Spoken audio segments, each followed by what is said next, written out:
मधनं एक संतापजनक घटना जी ती समोर आली आहे। मेडिकलच्या 3ऱ्या वर्षाचं शिक्षण घेणाऱ्या एका विद्यार्थिनीवर तिच्या मित्रांनी सामूहिक बलात्कार केला। या प्रकरणी विश्रामबाग पोलीस ठाण्यामध्ये गुन्हा दाखल करत काही तासातच तिन्ही आरोपींना अटक करण्यात आली। तिघांना 27 मे पर्यंत पोलीस कोठडी सुनावण्यात आली आहे। 18 मे रोजी ही मन सुन्न करणारी जी घटना आहे ती सांगली शहरात घडली। पीडित विद्यार्थिनी आणि आरोपी एकाच कॉलेजचे विद्यार्थी आहेत। त्यांची चांगली मैत्री होती।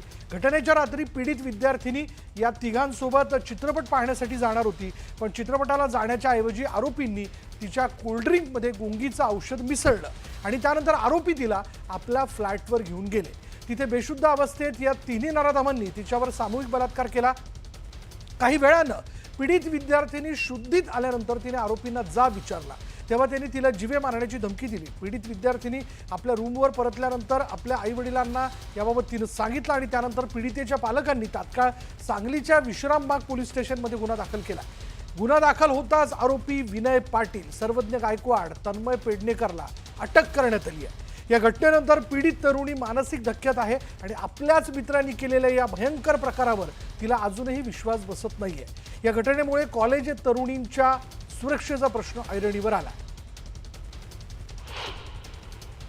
विश्रामबाग पोलीस ठाणे हद्दीमध्ये वैद्यकीय शिक्षण घेत असलेल्या विद्यार्थिनीवर सामूहिक अत्याचार झाल्याबाबतची घटना उघडकीस आलेली आहे।